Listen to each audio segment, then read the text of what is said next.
Nào cùng về đây, tay trong tay ta đắp xây cuộc đời.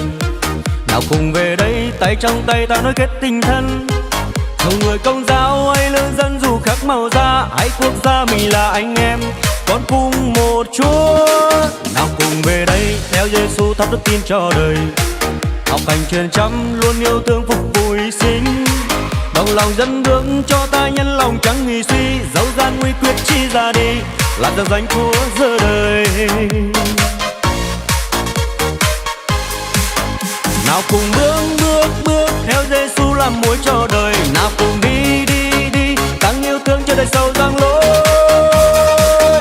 Nào cùng thăm sang nụ cười và ánh sáng niềm tin, người tặng trao con tim yêu Chúa yêu cuộc đời.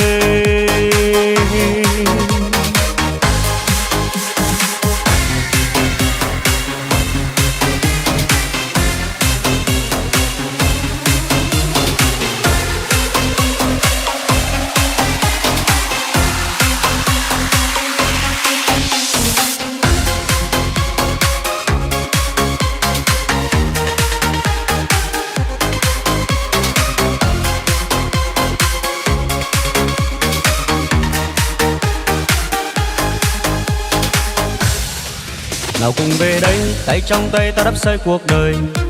Nào cùng về đây, tay trong tay ta nối kết tình thân. Dù người Công giáo hay lương dân, dù khác màu da hay quốc gia, mình là anh em con cùng một Chúa.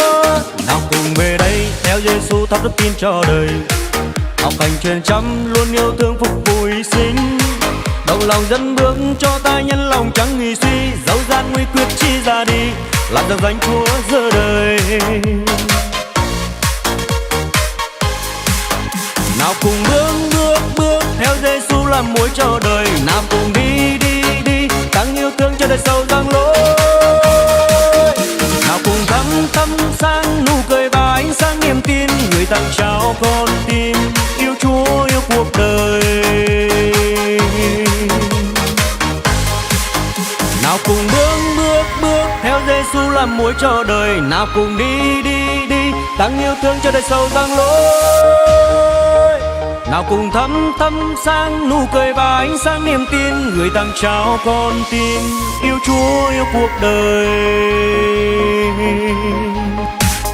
Nào cùng bước theo Giêsu làm muối cho đời. Nào cùng đi tăng yêu thương cho đời sâu răng lối. Nào cùng thăm sang nụ cười và ánh sáng niềm tin, người tặng trao con tim yêu Chúa yêu cuộc đời.